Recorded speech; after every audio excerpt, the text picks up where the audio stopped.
My name is Pat Ahearn. I'm a puppeteer, and we have an exhibit here of some of my work from recent and a couple years earlier. The title of the exhibit is Critters, Characters, and Creeps. I do some puppets that are for my own, and some are actually for particular shows. And actually I've done a few shows at the school here at Rowan College of South Jersey. Avenue Q, Little Shop of Horrors, Sleepy Hollow. I do have a mix of things of different materials I've used and also different styles of puppets, and some that are just my original ideas or they're actually for a particular show. So maybe I'll just take you around a little bit. Well, this one is a big set of lips, but this actually is from a show, you probably have heard the Rocky Horror Show. I made a version of it, Rocky Horror Puppet Show. So they're all puppets here, and at the very beginning we have lip sing, which if you've seen the movie, yes, da-da. And look, she can lip the lips here, which is just a nice little feature. Yes, it is. Da-da-da, da-da-da, Rocky Horror Picture Show. This is something I did just sort of for fun.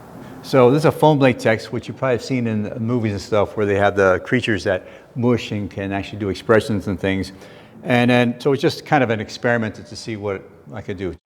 Well, this guy over here is also foam latex. See where you got like different, you can really get features and stuff. But it was a lot of experimentation and a lot of messes that you're doing for this. So this is just a kind of another goblin creature. So great.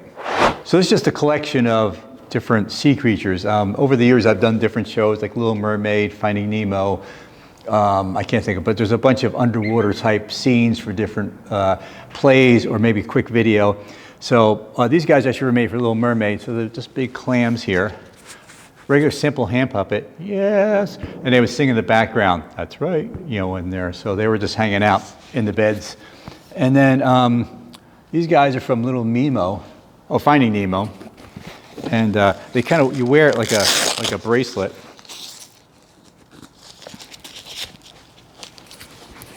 Then you can operate the mouth like that. And they can go swimming like this. So when you had like Crush, well, Squirt needed to have, he couldn't be the only baby turtle or young turtle, we need to have a whole bunch of them. So we made about 6 of them that would go around and swim with them. So that's right. And everyone always loved working with these turtles. These are Flotsam and Jetsam from Little Mermaid. And so you have the person, it's a hand puppet, a mouth puppet, I mean, like that, yes, that's right.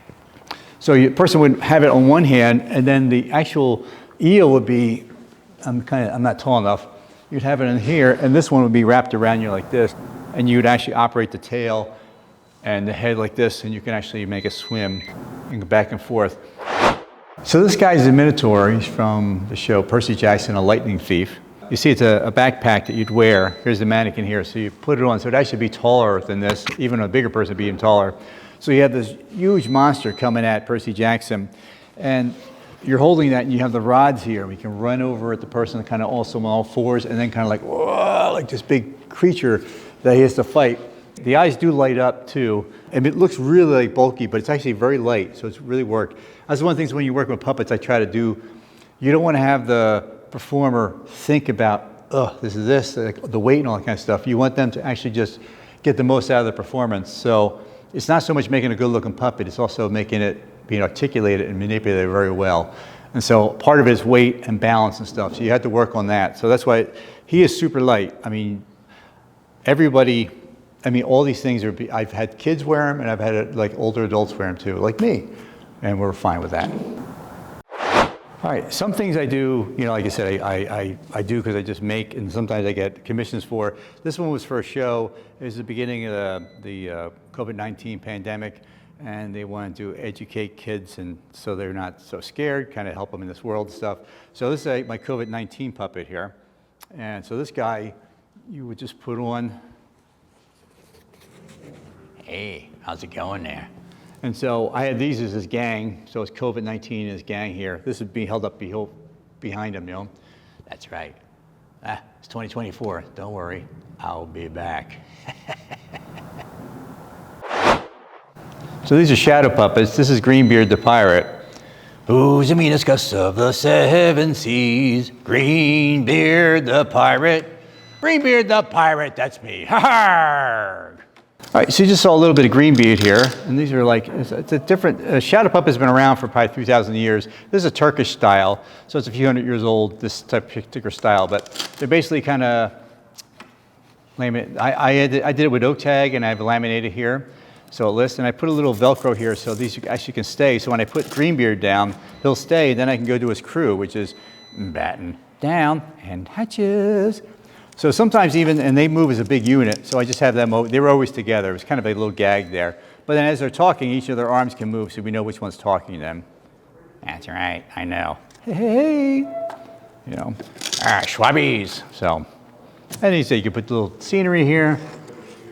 And you said when it's lit well, you can, it really looks nice, it's pops brightly here. So this is a marionette here. It's actually carved out of wood. Kind of say a traditional thing. And then this has like a leg bar to make it walk here.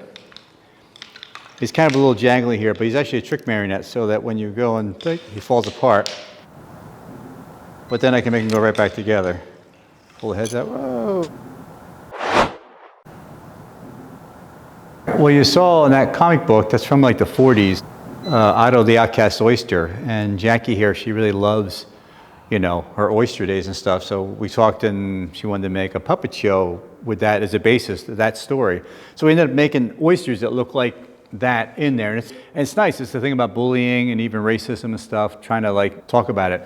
Because Otto is, actually here's like a little oyster guy. Let's pick this. This isn't Otto. This is one of the other guys.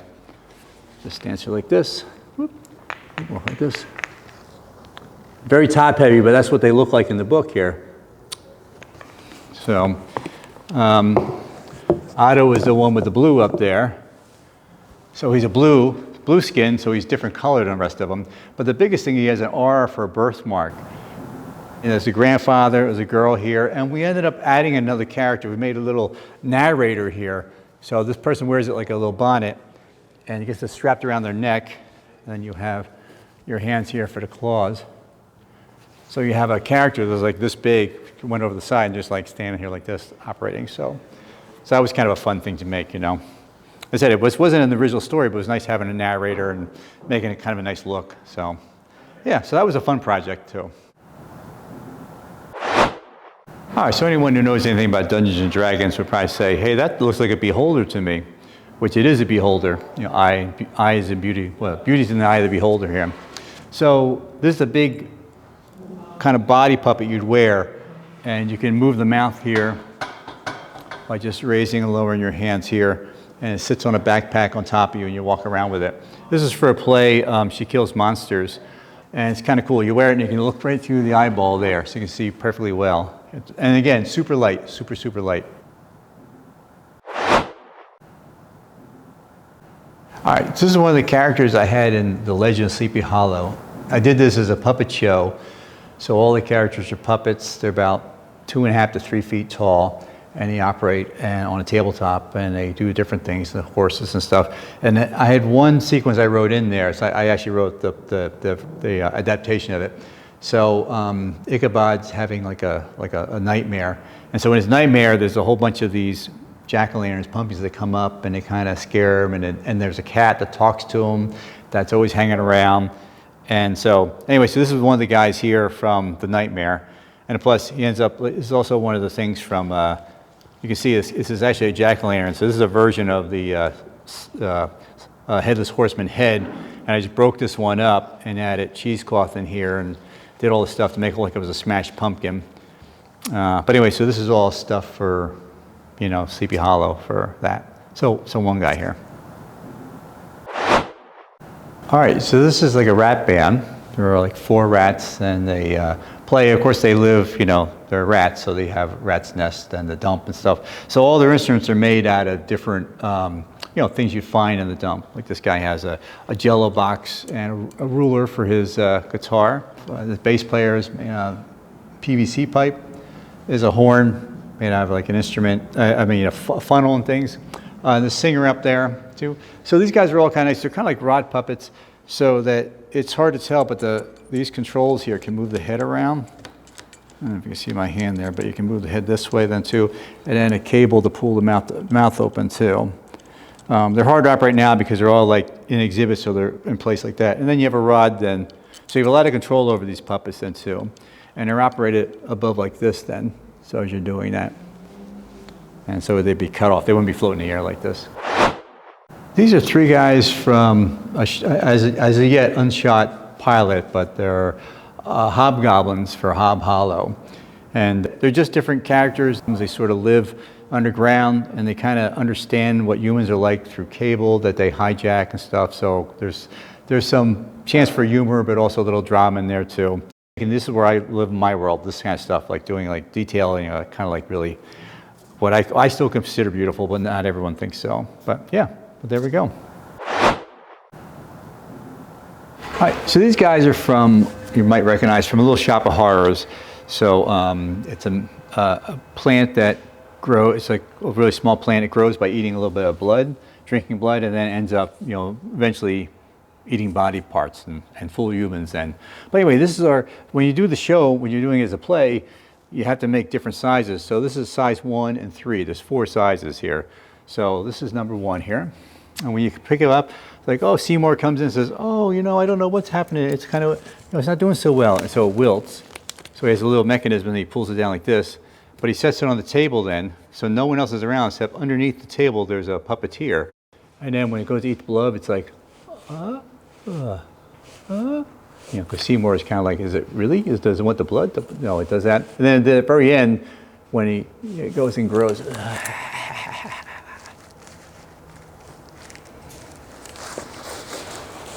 yeah. So that's this guy.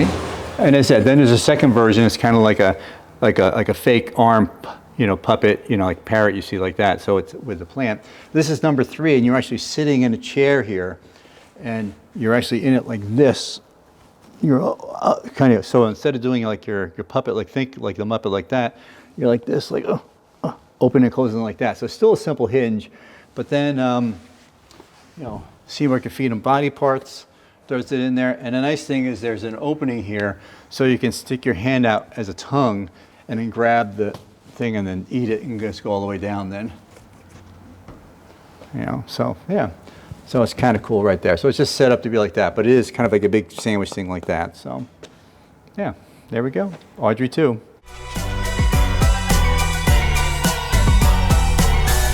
Well, thank you. I hope you enjoyed this tour today, seeing some of the pieces I have. I do actually also teach here at the school at Rowan College of South Jersey. Please feel free to look me up, or if not, in the Clay College, Jackie Sandra was very kind to host this gallery exhibit. And you get more information about me there. Great, thank you.